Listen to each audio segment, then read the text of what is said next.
j'aurais dû me douter que quelque chose n'allait pas quand mon mari a commencé à répondre à mes courriels concernant la fondation. Je m'appelle Désiré et il y a 18 mois, j'ai enterré ma fille de 10 ans.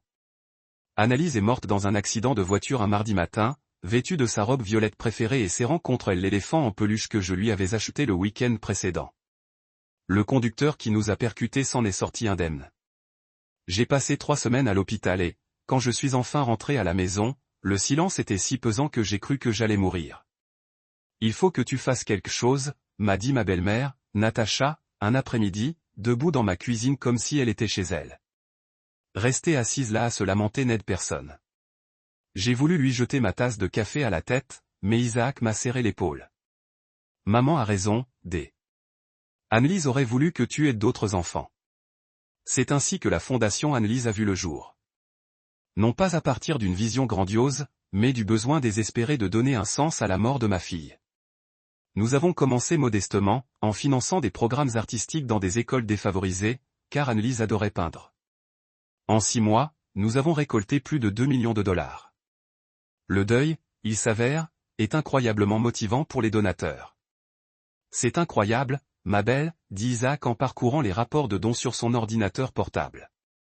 Regarde ces chiffres. J'étais fier. Pour la première fois depuis l'accident, j'ai eu l'impression de pouvoir respirer. La fondation m'a donné un but, une raison de sortir du lit. Annalisa se souvenait d'avoir aidé d'autres enfants à créer de belles choses. Mais Isaac a commencé à se rendre à des réunions auxquelles je ne l'avais pas invité. Je me suis dit que tu aurais besoin de soutien, disait-il en s'installant à côté de moi à la table de conférence. Tu as travaillé si dur. Natacha est apparue ensuite, toujours pleine de suggestions. Désiré, chérie, tu devrais vraiment envisager d'élargir le conseil d'administration.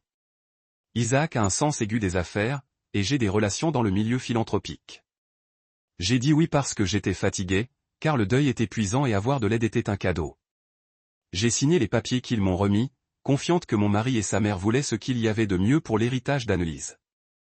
Le premier signal d'alarme aurait dû être lorsqu'ils ont cessé de me demander mon avis sur les décisions importantes.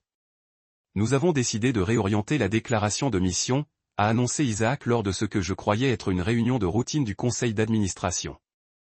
Nous avons décidé de nous concentrer davantage sur les infrastructures éducatives plutôt que sur les seuls programmes artistiques. J'ai demandé au conseil d'administration, a dit Natacha d'une voix douce. Nous avons voté la semaine dernière. Quel vote? Je n'étais présente à aucun vote. Tu traversais une de tes journées difficiles, a-t-elle répondu d'une voix faussement compatissante. Isaac a pensé qu'il valait mieux ne pas t'accabler. Mes appels ont commencé à tomber sur la messagerie vocale. Mes courriels ont reçu des réponses tardives, voire aucune. Quand je suis entré dans les bureaux de la fondation, la conversation s'est interrompue. Autumn, notre coordinatrice de programme et l'une des rares personnes en qui j'avais une confiance absolue, a commencé à me lancer des regards inquiets. Désiré, m'a-t-elle dit un après-midi en me coinçant près de la machine à café. On peut parler en privé. Nous sommes allés au café d'en face. Autumn a tripoté sa tasse, évitant mon regard. Il y a un problème financier, a-t-elle finalement dit. Il y a des dépenses que je ne comprends pas. Des grosses. Quelles dépenses? Des déplacements, des divertissements, des honoraires de consultant pour une entreprise dont je n'ai jamais entendu parler. Elle a sorti son téléphone et m'a montré une capture d'écran. 50 000 $ pour des services de planification stratégique de Clayton Consulting Group. J'ai eu un coup de froid. Clayton Consulting Group. J'ai vérifié. C'est enregistré au nom de Natacha.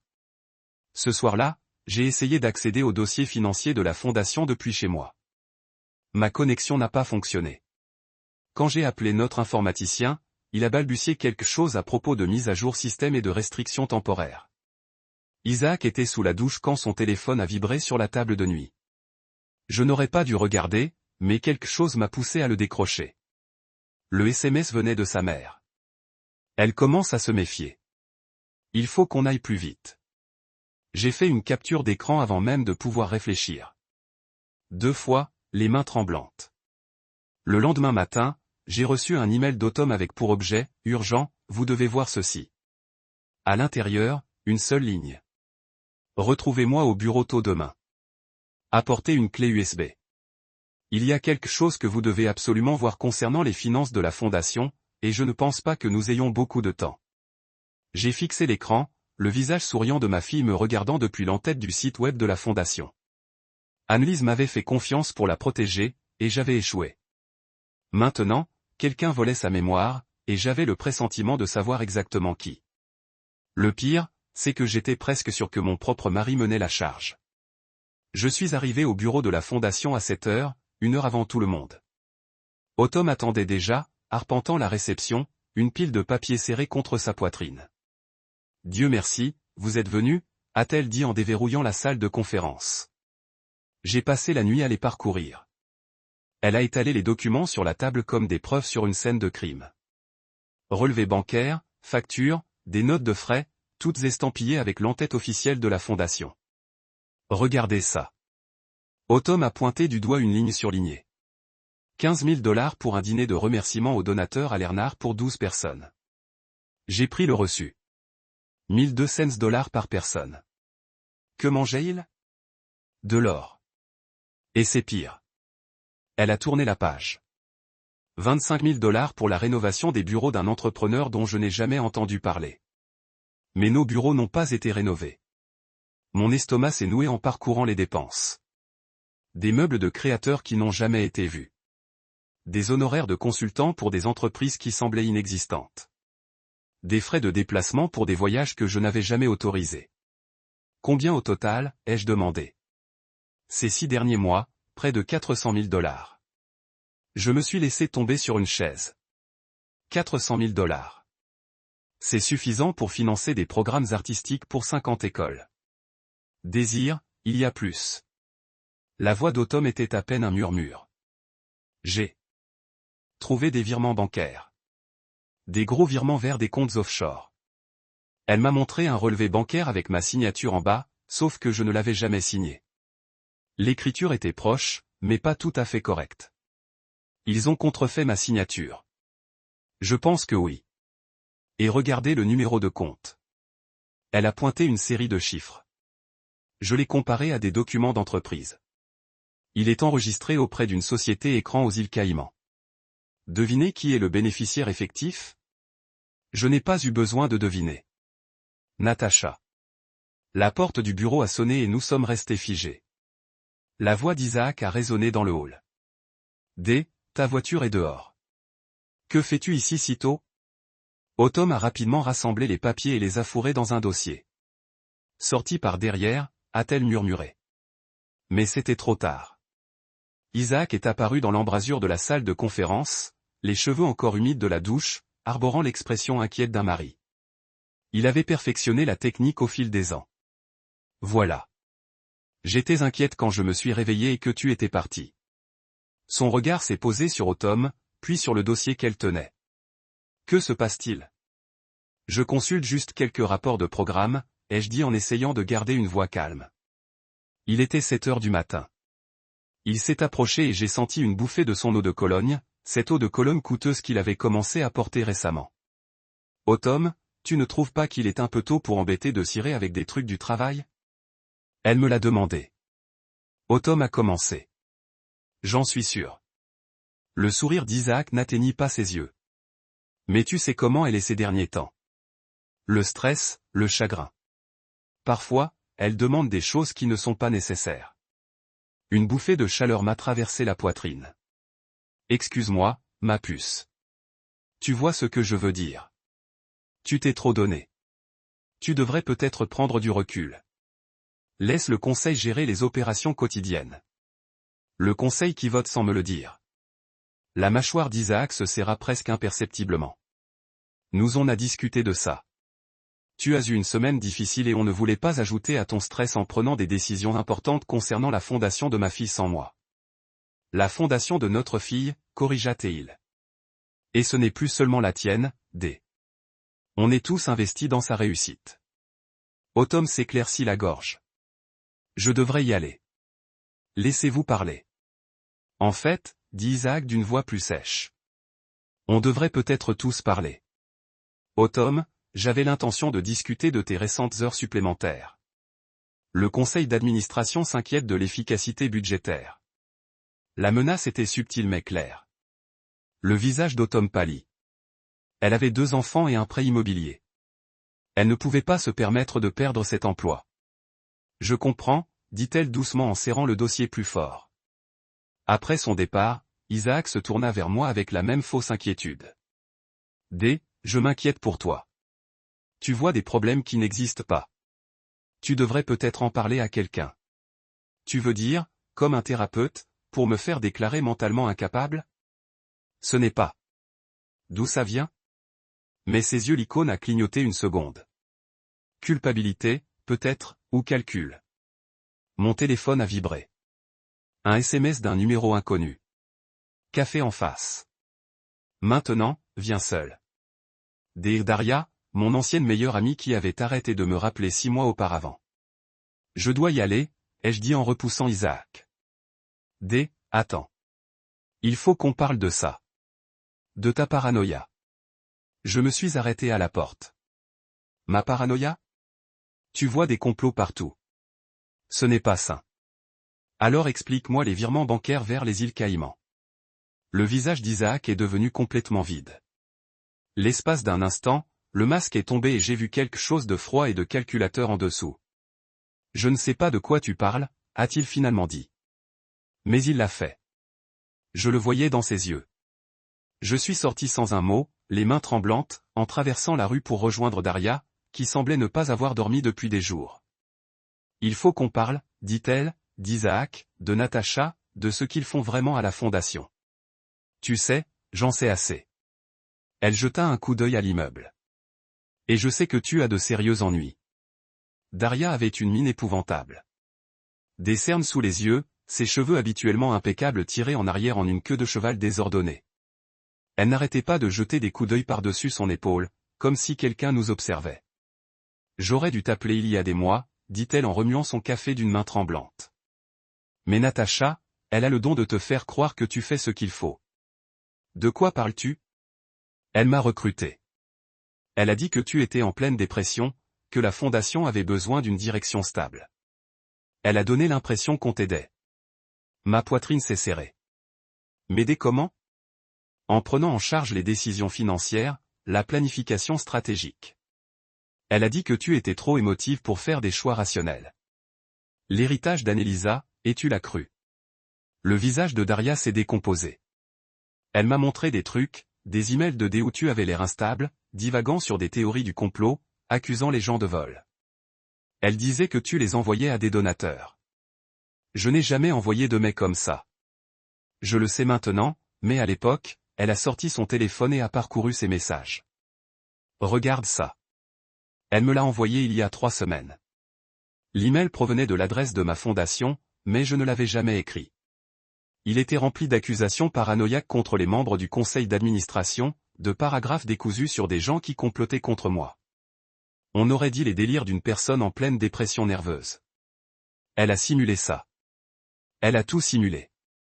J'ai retrouvé les brouillons originaux sur son ordinateur alors que je l'aidais avec sa correspondance la semaine dernière. Elle les a écrits elle-même, puis les a envoyés depuis ton compte. Le café m'a soudain semblé trop petit, trop branché. Depuis combien de temps ça dure? Des mois, peut-être depuis le début. Daria se pencha en avant. D, ils ne volent pas seulement de l'argent. Ils montent un dossier pour te faire radier complètement. Natacha a tout documenté. Ton comportement erratique, ton incapacité à gérer le stress. Elle a tout un dossier. Un dossier. Dossiers médicaux, déclarations de témoins, ces faux emails. Elle a parlé à des avocats pour te faire déclarer mentalement incapable de diriger la fondation. La salle s'est mise à tourner. Elle ne peut pas faire ça. Elle peut si elle a suffisamment de preuves. Et Isaac la soutient surtout. Il a raconté à tout le monde que tu as des crises et que tu l'as menacé. Je n'ai jamais menacé. Personne. Je sais, mais elle a tout documenté. Date, heure, témoin. Qui jurerait t'avoir vu agir de manière instable? Mon téléphone a vibré. Un SMS d'Isaac. Où es-tu? Maman veut nous rencontrer cet après-midi pour parler des affaires de la fondation. Ils avancent vite, a dit Daria en lisant par-dessus mon épaule. La réunion de cet après-midi. Il ne s'agit pas des affaires de la fondation. Il s'agit de te radier. Le conseil d'administration. Comment le sais-tu? Parce que j'ai aidé à tout organiser. Sa voix se brisa. Mon Dieu, D, je suis tellement désolé. Je pensais t'aider. Natacha a donné l'impression que c'était une intervention, comme si on te sauvait de toi-même. Je me suis levé si vite que ma chaise a raclé le sol. Je dois retourner au bureau. Je dois accéder à ces dossiers avant que tu ne puisses plus y accéder. Ils ont changé tous les mots de passe hier. Et ils ont des agents de sécurité qui te surveillent. Des agents de sécurité? Natacha a engagé une agence. Elle a dit que tu avais proféré des menaces, qu'elle s'inquiétait pour la sécurité de tous. Cette trahison m'a frappé comme un coup dur. Mon propre mari m'avait dépeinte comme dangereuse, instable, une menace pour les fondations que j'avais bâties à la mémoire de ma fille. Il y a plus, dit Daria doucement. Il prévoit une conférence de presse demain matin pour annoncer ton renvoi et la nouvelle direction de la fondation. Ils ne peuvent pas. Ils peuvent. Isaac est ton mari. Il a un statut légal. Et avec les documents de Natacha sur ton état mental, ils peuvent faire valoir leurs arguments. Tu n'es pas apte à diriger une organisation caritative. Mon téléphone a sonné. Le nom de Natacha s'affichait à l'écran. Ne réponds pas, a murmuré Daria. Mais je l'ai fait. Il fallait que j'entende sa voix. Il fallait que je sache si je pouvais détecter les mensonges maintenant que je connaissais la vérité. Chérie, où es-tu? Isaac est mort d'inquiétude. J'en suis sûr. Il faut qu'on parle de la fondation, de ton avenir au sein de l'organisation. Il y a des inquiétudes à aborder. Quelles inquiétudes? Eh bien, ton comportement récent est troublant. Les emails tard le soir, les accusations contre le personnel. On s'inquiète pour toi. Des gens comme qui? Le conseil d'administration, les donateurs. Même certaines familles que nous aidons ont exprimé des inquiétudes quant à la direction de la fondation. Des mensonges, que des mensonges, mais prononcés sur un ton posé et soucieux qui les rendait raisonnables. Je serai au bureau dans 1 heure, a poursuivi Natacha. Je pense qu'il est temps qu'on ait une conversation honnête sur ce qui est le mieux pour toutes les personnes concernées. Elle a raccroché avant que je puisse répondre. Daria m'a attrapé le bras. N'y va pas. C'est un piège. Je dois y aller. Si je ne viens pas, ils s'en serviront comme preuve supplémentaire de mon instabilité. Et si tu viens, ils enregistreront tout ce que tu diras et le retourneront contre toi. Mon téléphone a vibré à nouveau. Cette fois, c'était un SMS d'un numéro inconnu. Voici Livia, la sœur d'Isaac. Il faut qu'on parle. Je sais ce que ma mère et mon frère ont fait. Retrouve-moi à Riverside Park, près de la fontaine. Viens seul. J'ai montré le message à Daria. Ce pourrait être un autre piège, a-t-elle dit. Ou peut-être le seul allié qu'il me reste dans cette famille. Je me suis levé, les jambes tremblantes. Tout ce que j'avais construit, tout ce que j'avais fait pour honorer la mémoire d'Anesa m'était volé par les personnes en qui j'avais le plus confiance. D, a appelé Daria alors que je me dirigeais vers la porte. Quoi que tu prépares, sois prudent. Natacha ne se contente pas de détruire les gens, elle les enterre. Livia était assise sur un banc près de la fontaine, fumant une cigarette, les mains tremblantes. La sœur cadette d'Isaac. J'avais toujours été le mouton noir de la famille. Trop honnête au goût de Natacha. Trop indépendante au goût d'Isaac. Tu es venu, dit-elle en écrasant sa cigarette. Je n'étais pas sûr que tu le ferais. Ton message disait que tu savais ce qu'ils ont fait. J'en sais plus que ça. Elle sortit une enveloppe en papier craft. Je sais ce qu'ils prévoient de faire ensuite.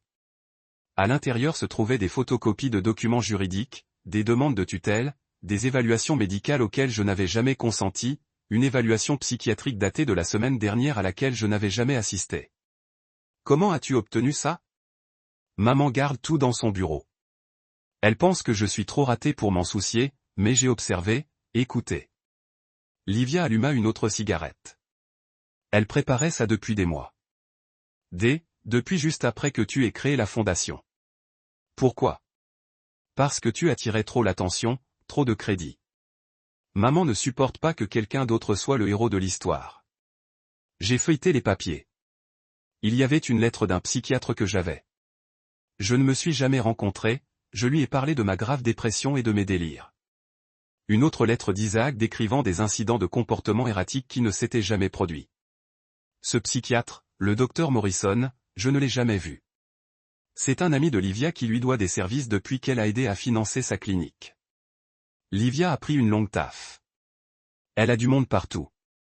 Des juges, des médecins, des travailleurs sociaux. Elle construit son réseau depuis des décennies. Et Isaac continue. Isaac fait tout ce que maman lui dit. Il l'a toujours fait. La voix de Livia est devenue amère. Tu penses avoir épousé un homme, mais tu as épousé une marionnette. Maman tire les ficelles depuis que nous sommes enfants. Mon téléphone a vibré. Un SMS d'un numéro inconnu. Ici l'agent spécial Leonardo Hint, division des crimes financiers du FBI. Je pense que vous avez des informations pertinentes pour une enquête en cours. On peut se rencontrer? J'ai montré le message à Livia. Ses yeux se sont écarquillés. Bon sang, quelqu'un les a signalés. Qui l'aurait fait? Je me suis arrêté. Oh Tom. Elle a dû apporter ses documents financiers au FBI. Bien. Parce que ce que je vais faire montrer vous, ça va vous donner envie de tout détruire. Elle sortit son téléphone et chercha un enregistrement vocal. J'ai installé une application pour enregistrer les conversations dans le bureau de maman. Écoutez. La voix de Natacha résonna dans le haut-parleur. Claire et froide. L'évaluation psychiatrique sera la dernière étape. Une fois qu'elle sera déclarée incompétente, Isaac aura le contrôle total des actifs de la fondation. La voix d'Isaac. Et les donateurs? Certains ont donné de l'argent spécifiquement à cause de l'histoire de Désir. Ils vont la déformer. Une veuve tragique, accablée par le chagrin. Incapable d'assumer la responsabilité. Nous sommes les héros qui intervenons pour sauver l'héritage de sa fille. Et l'argent que nous avons déjà transféré est intraçable. Le temps que quelqu'un pense à chercher, il sera enterré dans tellement de sociétés écrans qu'ils ne le retrouveront jamais. L'enregistrement continua pendant 10 minutes. Ils parlèrent de falsification de documents, de corruption de fonctionnaires, et même de dissimulation de drogue dans ma voiture s'ils avaient besoin de preuves supplémentaires d'instabilité. Bon sang. Murmurai-je. Il y a plus. Livia glissa vers un autre enregistrement. Celui-ci date d'hier soir. Encore Natacha. La conférence de presse est prévue pour demain matin. Chanel 7, Chanel 12 et le Tribune seront tous là. Je leur ai déjà raconté l'histoire. Une belle-mère et un mari dévoué contraints de reprendre l'association caritative d'un fondateur instable. Et si elle ripostait avec quoi? Nous contrôlons le récit. Nous contrôlons les preuves. D'ici demain après-midi, De Siré sera un récit édifiant sur le deuil et la maladie mentale, et sera la famille compatissante qui tente d'honorer la mémoire d'Annelise malgré la dépression de sa mère. J'étais malade. Ils ne volaient pas seulement de l'argent. Ils volaient la mémoire de ma fille, la détournant à leur profit. Pourquoi m'aides-tu? Ai-je demandé à Livia. Parce que j'en ai assez de voir maman détruire les gens. Elle l'a fait à mon père. Elle l'a fait à Isaac et maintenant elle te le fait. Les mains de Livia tremblaient en allumant une autre cigarette. Et comme Annès était la seule personne vraiment bonne dans cette famille, elle mérite mieux que ça. Mon téléphone a sonné. Agent Hint. Mademoiselle De Siré, Tom Romero m'a donné votre numéro. Elle nous a fourni des documents financiers très intéressants. Je pense qu'on devrait se voir. Quand? Maintenant si possible. C'est urgent. J'ai cru comprendre qu'il y a une conférence de presse prévue demain matin. Vous êtes au courant? On sait plein de choses. Pouvez-vous me retrouver au bâtiment fédéral en centre-ville et amener quelqu'un qui pourrait avoir des preuves supplémentaires? J'ai regardé Livia. Êtes-vous prête à témoigner contre votre propre famille? Elle a tiré une longue bouffée, puis a écrasé la cigarette sous son talon. Ils ont cessé d'être ma famille le jour où ils ont décidé de voler la mémoire d'un enfant mort. Alors, allons brûler leur monde. Alors qu'on marchait vers ma voiture, Livia m'a attrapé le bras. Tu dois savoir qu'une fois qu'on aura fait ça, il n'y aura pas de retour en arrière. Maman ne perd pas avec grâce. Elle détruit tout sur son passage. Tant mieux, ai-je dit, parce que j'en ai assez de faire le gentil. Le bâtiment du FBI se dressait devant nous. Et pour la première fois depuis des mois, j'ai eu l'impression que je pouvais respirer. Ils m'avaient sous-estimé, m'avaient considéré comme une mère en deuil, trop brisée pour riposter. Ils allaient bientôt comprendre à quel point ils avaient tort. La conférence de presse se tenait dans la salle de conférence principale de la Fondation, la même salle où j'avais annoncé la création de l'association 18 mois plus tôt. J'avais maintenant l'impression d'être à l'aube de ma propre exécution. Je suis arrivé 15 minutes en avance, espérant surprendre Isaac ou Natacha, mais ils étaient déjà là. Isaac portait son plus beau costume, celui bleu marine que je lui avais offert pour notre anniversaire. Natacha portait sa tenue de pouvoir, blazer noir, collier de perles, le sourire qu'elle réservait aux caméras. Désiré. La voix de Natacha résonnait à travers la salle. C'est merveilleux que tu puisses nous rejoindre. Les journalistes se tournèrent vers moi, les caméras déjà en marche. J'ai reconnu plusieurs visages des chaînes d'information locales, et quelques inconnus. Quelqu'un du tribune installait un enregistreur. Je ne raterai pas ça, ai-je dit en m'asseyant au dernier rang. Isaac évitait mon regard, mais je pouvais voir la tension dans ses épaules. Bien. Il devrait être nerveux. Mesdames et messieurs, commença Natacha en montant à la tribune. Merci d'être venus aujourd'hui. Nous sommes ici pour discuter de changements importants concernant la Fondation Annelise. Elle se lança dans son discours préparé sur la croissance de la Fondation, son impact sur la communauté et le besoin d'une direction stable et expérimentée. Chaque mot était soigneusement choisi, destiné à me présenter comme le problème sans le dire directement. Malheureusement, poursuivit-elle, la fondatrice de la Fondation a dû faire face à des difficultés personnelles. Le deuil est une force puissante qui peut parfois obscurcir le jugement et affecter la capacité de décision. Un journaliste leva la main. Êtes-vous en train de dire que Desiré est écarté de la Fondation ?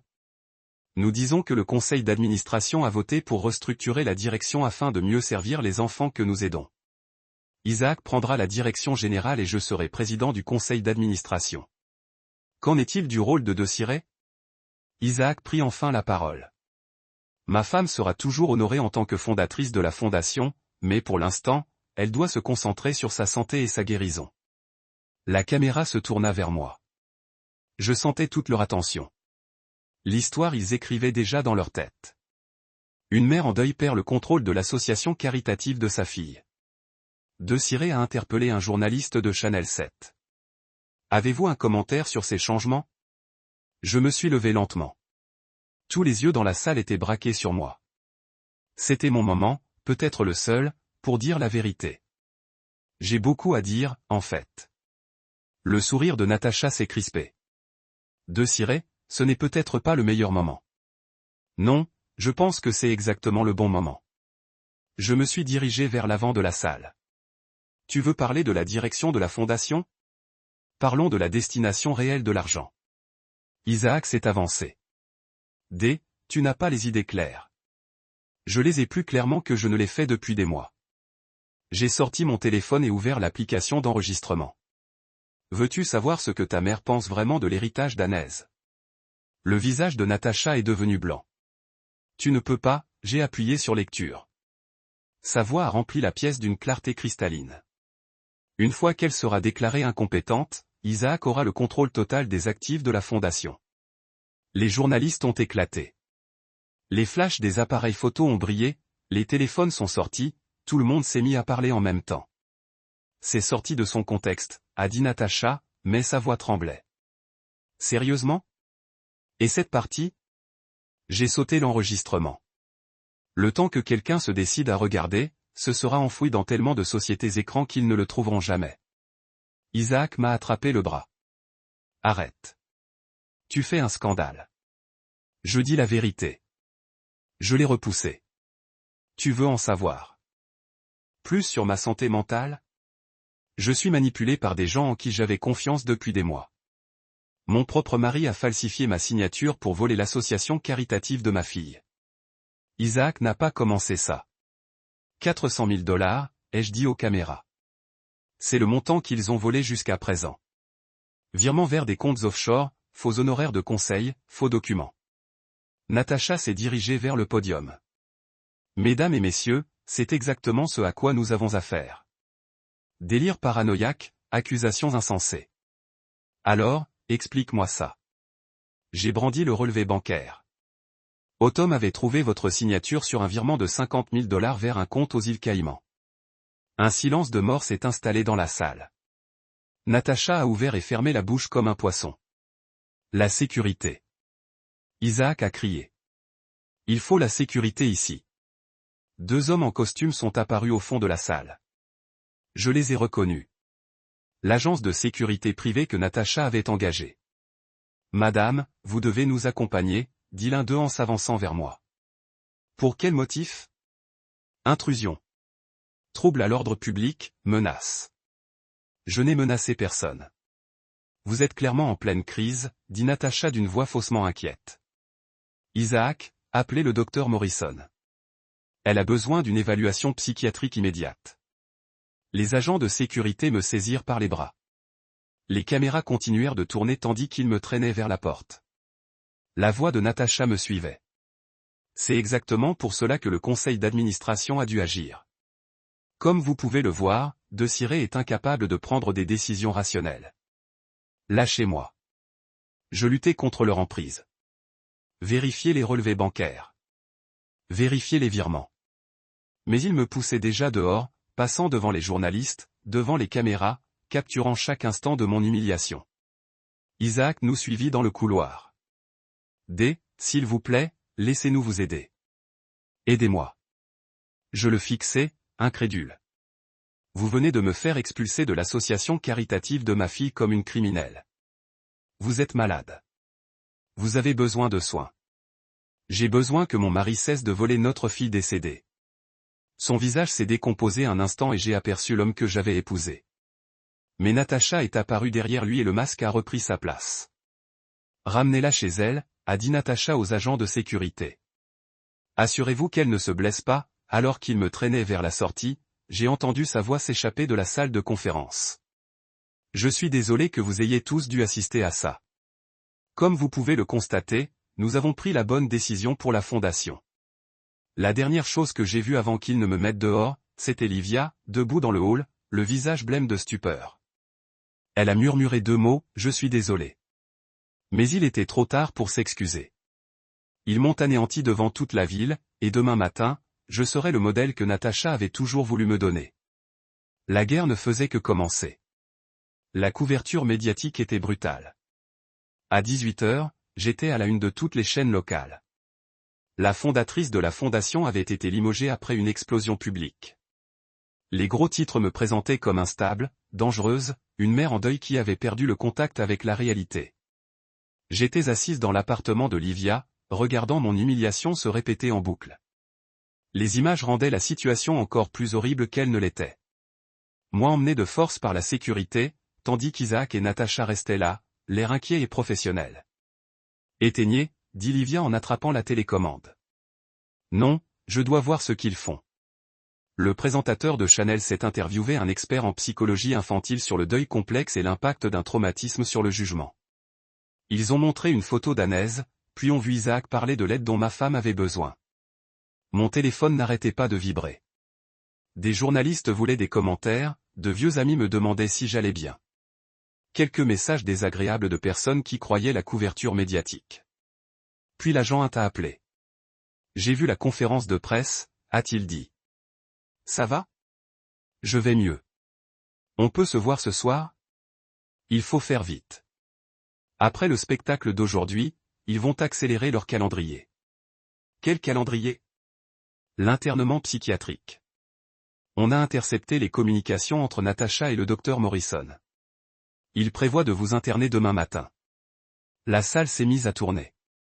Ils ne peuvent pas faire ça. Ils peuvent s'ils ont les bons papiers. Et Natacha a des relations partout. Sa voix était grave. Mais on a peut-être assez pour les arrêter. Pouvez-vous vous rendre au bâtiment fédéral? J'y serai dans 20 minutes. Livia m'a conduite en ville, tous les deux. Le silence régnait.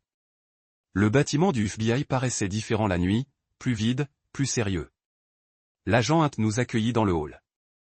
Un homme grand, au regard bienveillant et à l'air fatigué, comme s'il avait trop vu de corruption. Merci d'être venu, dit-il en nous conduisant vers une salle de conférence. J'ai des nouvelles. La table était couverte de documents, de photos, d'ordinateurs, de relevés bancaires, de reçus de virements, de dossiers d'entreprise. On aurait dit le jury d'une émission policière. Votre ami Autom a fourni d'excellents documents, dit Int. Mais ce qui a vraiment fait la lumière sur cette affaire, ce sont les enregistrements d'Olivia. Il repassa des extraits des conversations de Natacha, celles où elle détaillait le système de blanchiment d'argent. Sa voix emplit la pièce, froide et calculatrice. Nous avons retrouvé les sociétés écrans, 7 comptes différents dans 3 pays, tous contrôlés par Natacha ou ses associés. Le montant total volé avoisine les 800 000 $. 800 000 $? J'étais esséhuré. C'est exactement ce que nous avons trouvé pour l'instant. Int sortit un autre dossier. Mais voilà le plus intéressant, ce n'est pas elle. Première fois. Nous enquêtons sur Natacha depuis des années, liée à d'autres fraudes caritatives. Elle a un schéma. Il nous a montré des photos d'autres victimes. Une fondation de recherche sur le cancer à Chicago, une association d'anciens combattants à Denver, un refuge pour animaux à Phoenix. Toujours la même histoire. Des fondateurs en deuil ou vulnérables manipulés de manière incontrôlable, tandis que Natacha et son réseau vidaient les comptes. Elle a déjà fait ça. Au moins 6 fois, on peut prouver que c'est toujours la même méthode.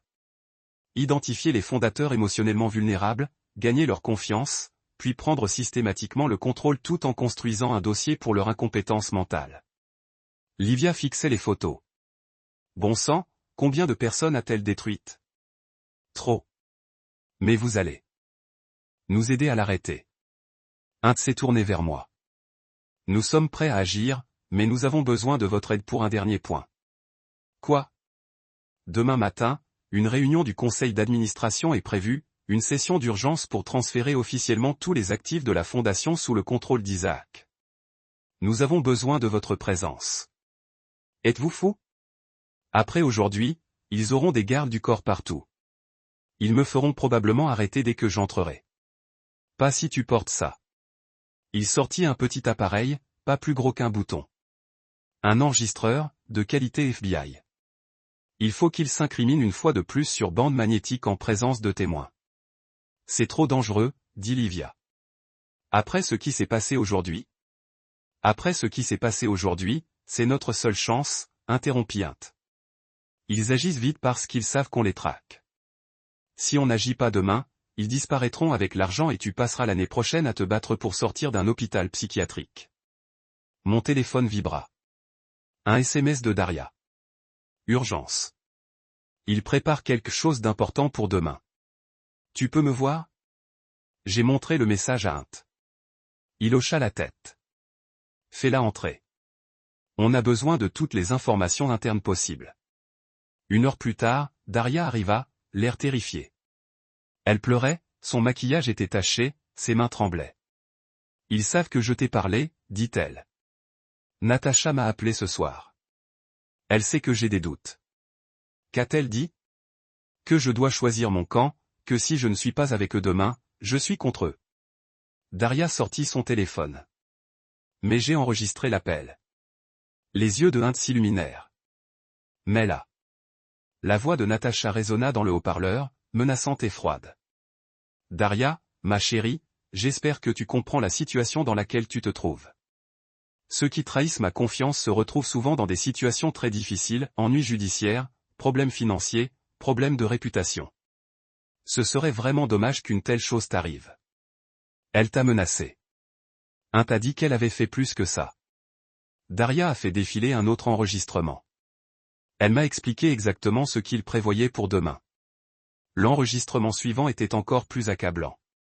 Natacha expliquait comment ils allaient me faire interner, comment Isaac prendrait le contrôle total de la fondation, comment ils utiliseraient l'association comme couverture pour blanchir de l'argent provenant d'autres machinations. Ça y est, a dit Int. C'est suffisant pour les faire tomber. Mais il nous faut encore cet enregistrement final demain. Et si quelque chose tournait mal, ai-je demandé. Alors nous serons là pour te soutenir. Mais Désiré, il m'a regardé droit dans les yeux. C'est ta chance d'obtenir justice pour Annelise, de m'assurer que sa mémoire ne soit pas corrompue par ces gens. J'ai pensé à ma fille, à la fondation que j'avais bâtie en son honneur. À propos de tout ce qu'ils avaient volé à son héritage. Que dois-je faire? Int sourit sombrement. Se présenter à cette réunion du conseil d'administration, leur faire croire qu'ils ont gagné, et ensuite regarder leur monde brûler. Alors que nous quittions le bâtiment du FBI, Livia m'a attrapé le bras. En es-tu sûr? Non, mais je suis sûr d'une chose. Ils ont choisi la mauvaise mère à qui s'en prendre. Demain, la guerre finirait. D'une manière ou d'une autre. La réunion du conseil d'administration était prévue pour 10 heures. Je suis arrivé à 9h30. L'enregistreur du FBI caché sous mon blazer, mon cœur battant la chamade. Le hall de la fondation était bondé. Plus de journalistes qu'hier, plus plusieurs personnes que je n'ai pas reconnues. Probablement les témoins de Natacha. Des agents de sécurité postés à chaque entrée. « Madame, vous ne pouvez pas être ici », a dit l'un d'eux en se plaçant devant moi. Je suis toujours membre du conseil d'administration, ai-je dit assez fort pour que les caméras m'entendent. J'ai le droit d'assister aux réunions du conseil. Isaac est sorti de l'ascenseur, le visage rouge. D, que fais-tu? Tu es là? J'assiste à la réunion où tu voles la fondation de ma fille. Tu n'es pas bien. Tu as besoin d'aide. La seule chose dont j'ai besoin, c'est que tu cesses de mentir. Natacha est sortie de la salle de conférence, flanquée de 2 hommes en costume coûteux. Des avocats probablement. 10, c'est inattendu, a-t-elle dit avec un sourire faux. Mais je ne suis pas sûr que ce soit approprié compte tenu de ton état. Mon état? L'évaluation du docteur Morrison était assez inquiétante. Délire paranoïaque, comportement agressif, incapacité à distinguer la réalité de l'imaginaire. Je n'ai jamais rencontré le docteur Morrison. Bien sûr que si. La semaine dernière, tu ne t'en souviens pas? La voix de Natacha était pleine d'une fausse sympathie. Les problèmes de mémoire font partie du syndrome. Les journalistes étaient fascinés, les caméras tournaient pendant que Natacha me présentait comme une malade mentale. Mais je pouvais voir Livia et Daria dans la foule, toutes deux nerveuses mais déterminées. Bon, ai-je dit, puisque je suis là, pourquoi ne pas tenir cette réunion du conseil d'administration? Le sourire de Natacha s'est évanoui l'espace d'une seconde. Je ne pense pas, à moins que tu aies peur de ce qui pourrait arriver. Isaac m'a attrapé par le bras. D, s'il te plaît, ne rends pas les choses plus difficiles que nécessaire. Plus difficiles pour qui? Ceux qui volent les enfants. Ça suffit. A rétorqué Natacha. La sécurité l'a escorté dehors. En fait, a dit Livia en s'avançant. J'aimerais entendre ce qu'elle a à dire. Natacha s'est retournée. Livia, ce n'est pas le moment. Je suis aussi membre du conseil d'administration, maman, et je pense que nous devrions tenir cette réunion en public, avec les caméras en marche. Les journalistes se sont ragaillardis. C'était mieux qu'ils ne l'espéraient. Un drame familial se déroulait en temps réel. Bien, a dit Natacha en serrant les dents. Salle de conférence 5 minutes. Nous sommes entrés dans la même salle où s'était produite la catastrophe de la veille. Les journalistes se sont entassés, les caméras positionnées pour les meilleurs angles. Je me suis assis juste en face d'Isaac et Natacha, l'appareil enregistrant chaque mot. Cette réunion d'urgence est ouverte, a commencé Natacha. L'objectif est d'officialiser le transfert de l'autorité exécutive de Dociré à Isaac, compte tenu de l'incapacité des fondateurs à poursuivre leurs fonctions. Pour quelles raisons? J'ai demandé des raisons médicales. L'évaluation du docteur Morrison le précise clairement. Docteur Morrison, que je n'ai jamais rencontré. Vous l'avez rencontré mardi dernier à 14h. J'étais sur la tombe d'Anaïs mardi dernier à 14h, comme tous les mardis. J'ai sorti mon téléphone. J'ai des photos horodatées. Natacha. Serrez la mâchoire. Vos problèmes de mémoire sont bien documentés. Par qui? Vous. Je me suis penché en avant. Dites-moi, Natacha, qu'avez-vous d'autre documenté? Les virements bancaires vers les îles Caïmans? Les faux honoraires de consultation? Je ne vois pas de quoi vous parlez. Vraiment? Parce que j'ai des enregistrements qui disent le contraire. La salle est plongée dans un silence de mort. Le visage d'Isaac est devenu blanc. Quels enregistrements, a demandé Natacha, mais j'entendais la peur dans sa voix. Celle où tu parles de blanchiment d'argent via des sociétés écrans? Où tu comptes me faire interner pour qu'Isaac puisse prendre le contrôle total des actifs? C'est impossible. Tu n'aurais pas pu. Elle s'interrompit, réalisant ce qu'elle venait d'avouer. Tu n'aurais pas pu quoi? T'avoir filmé en train de voler l'association caritative de ma fille? Les journalistes prenaient des notes frénétiquement. Les caméras zoomèrent sur le visage de Natacha lorsqu'elle réalisa son erreur. C'est ridicule, dit Isaac. Mais sa voix tremblait. D, tu es en train de vivre une autre crise. Vraiment? Alors explique-moi ça. Je sortis les relevés bancaires et les étalai sur la table. 800 000 $ volés à des programmes pour enfants et versés sur les comptes de ta mère. Ce sont des faux, dit Natacha d'un ton désespéré. Vraiment? Parce que le FBI ne le pense pas. Les portes de la salle de conférence s'ouvrirent brusquement. L'agent entra avec 6 autres agents fédéraux, badge visible, menottes prêtes. FBI, personne ne bouge.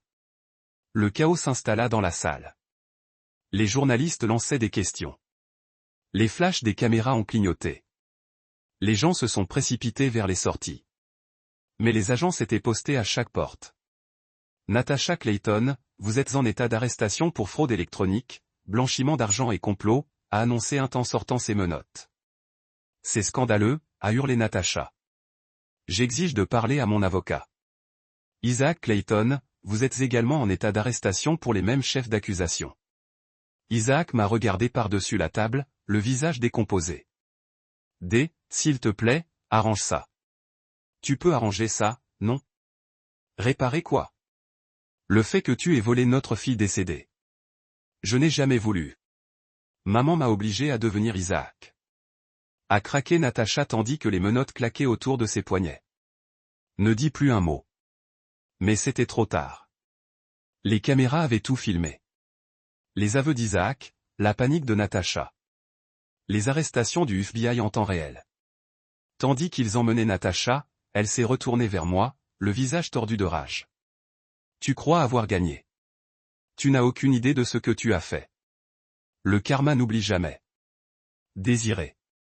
On récolte ce que l'on sème, et tu auras exactement ce que tu mérites. J'ai déjà eu, dis-je doucement. Justice pour ma fille. Les agents les escortèrent dehors tandis que les journalistes criaient leurs questions. La salle se vida lentement jusqu'à ce qu'il ne reste plus que moi, Livia et Daria assises autour de la table de conférence. C'est fini, dit Livia d'une voix à peine murmurée. Vraiment, demandai-je. Ta mère a raison sur un point. Le karma n'oublie jamais. Et je viens de détruire ce qui restait de cette famille. Daria tendit la main par-dessus la table et me serra la main. Tu as fait ce que tu devais faire. Mais, assise dans cette salle de conférence vide, au milieu des décombres de mon mariage et de ma confiance, je me demandais si les derniers mots de Natacha seraient prophétiques. On récolte ce que l'on sème, et j'allais bientôt découvrir ce que cela signifiait vraiment. Le cirque médiatique dura 3 semaines. Chaque jour apportait de nouvelles révélations sur le réseau de fraude caritative de Natacha, la complicité d'Isaac, le réseau de corruption qu'ils avaient tissé au fil des ans. Les téléphones de la fondation sonnaient sans arrêt. Des donateurs voulaient savoir si leur argent était en sécurité. Des familles demandaient si les programmes allaient se poursuivre. Des journalistes cherchaient à obtenir d'autres informations. J'étais assis dans la salle de conférence de la fondation, désormais dépouillé des meubles coûteux de Natacha et des posters de motivation d'Isaac. Juste moi, Livia, Daria et Autumn, essayant de trouver comment reconstruire quelque chose à partir des décombres. Le FBI a récupéré la plupart des fonds volés, m'a dit Autumn en parcourant son ordinateur portable. 600 000 $ pour l'instant, et d'autres sont attendus grâce à la recherche des comptes à l'étranger. Et les programmes, ai-je demandé. Les écoles que nous étions censés aider ce semestre sont suspendues. Le conseil d'administration a voté la suspension de toutes les activités jusqu'à la conclusion de l'enquête. Le conseil d'administration qui reste, vous voulez dire? Seuls 4 des 12 membres initiaux sont restés. Les autres avaient démissionné, embarrassés, ou étaient impliqués dans la fraude. Daria leva les yeux de la pile de documents juridiques qu'elle examinait. Les avocats dirent, vous pouvez relancer la fondation sous un nouveau nom. Une page blanche, un nouveau conseil d'administration, une supervision plus rigoureuse. Et les familles qui nous ont fait confiance?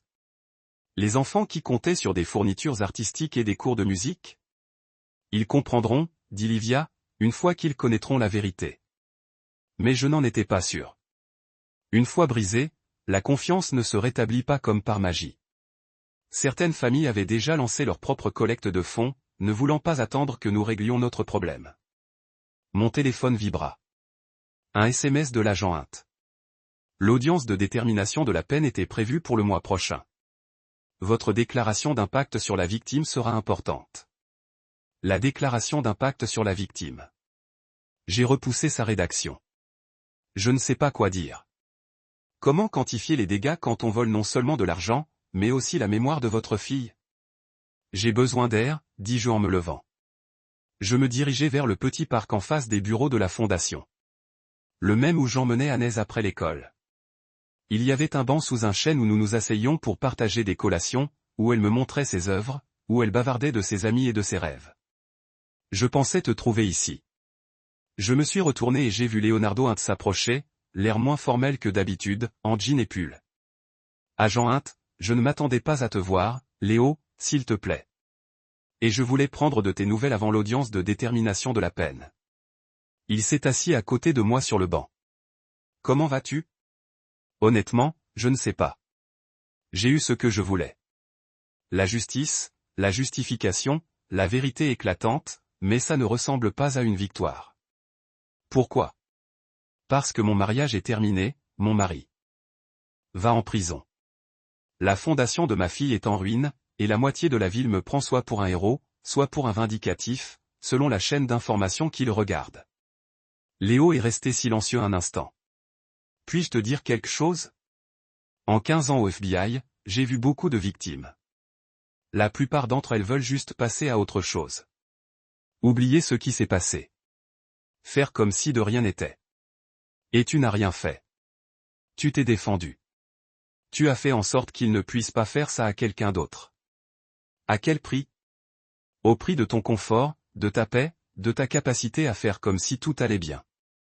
Il s'est tourné vers moi. Mais tu as sauvé d'autres familles de ce que tu as vécu.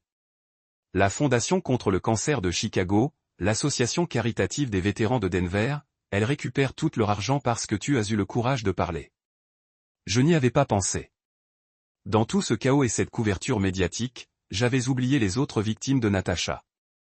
À l'audience de détermination de la peine, je me suis dit, que dois-je dire? Ce que tu as besoin de dire pour toi, pour Annelise, pour tous ceux qu'ils ont blessés. Ce soir-là, assis à la table de ma cuisine avec une feuille blanche, j'essayais de trouver les mots. La maison semblait différente maintenant, plus vide sans la présence d'Isaac, mais aussi plus propre, comme si un poids avait été enlevé. J'ai commencé à écrire, Votre honneur, je m'appelle Desiré et j'ai fondé la fondation Annelise pour honorer la mémoire de ma fille décédée dans un accident de voiture. Les accusés n'ont pas seulement volé de l'argent. Ils ont volé l'espoir des enfants, la confiance des donateurs et la dignité de l'héritage de ma fille. Mais voici ce qu'ils n'ont pas pu voler, la vérité. L'amour qui a créé la fondation. La communauté de personnes qui croient encore qu'il faut aider les enfants à créer de belles choses. Natacha avait raison sur un point, le karma n'oublie jamais. Mais le karma n'est pas seulement une question de punition. C'est une question d'équilibre. Il s'agit de s'assurer que les bonnes intentions finissent par triompher de la cupidité. Je ne demande pas vengeance. Je demande que les responsables rendent des comptes et je demande la possibilité de reconstruire ce qu'ils ont essayé de détruire. Le lendemain matin, Livia a appelé. J'ai vu la nouvelle concernant la condamnation. Êtes-vous prête? Aussi prête que je le serai jamais. Tant mieux, parce que j'ai quelque chose à vous dire. J'ai discuté avec certaines familles des programmes. On a dû annuler. Ils veulent aider à relancer la fondation. Vraiment? Vraiment? Ils organisent une collecte de fonds. De l'art pour Annelise. Des enfants vendent leurs œuvres pour financer de nouveaux programmes. J'ai senti les larmes monter. Elle aurait adoré ça. Je sais. Aider, j'ai repensé à ce que maman a dit sur le retour du karma. Ouais, c'est peut-être déjà le cas. Peut-être que Karma est une petite fille de 10 ans dont le souvenir a inspiré les gens à continuer à se battre pour ce qui est juste, même quand tout s'écroule. En raccrochant, j'ai regardé la photo encadrée d'Annès sur ma cheminée. Elle tenait un pinceau, le visage couvert de peinture violette, souriant comme si elle venait de découvrir le secret du bonheur. Peut-être que Livia avait raison. Peut-être que le karma n'était pas une question de punition ou de vengeance. Peut-être que c'était l'amour qui persiste même dans les moments les plus sombres. Peut-être que c'était le refus d'une mère de laisser la lumière de sa fille s'éteindre à cause de la cupidité des autres. La fondation renaîtrait, différente, plus petite peut-être, mais construite sur quelque chose. Plus forte qu'avant, fondée sur la vérité plutôt que sur la confiance. La transparence plutôt que la foi aveugle. Et le souvenir d'Annelise perdurerait, non pas dans des comptes offshore ou de faux honoraires de conseil, mais dans le matériel artistique que nous mettions entre les mains des enfants, les cours de musique que nous financions, la créativité que nous nourrissions. C'était le karma. C'était la justice. C'était l'amour qui l'emportait.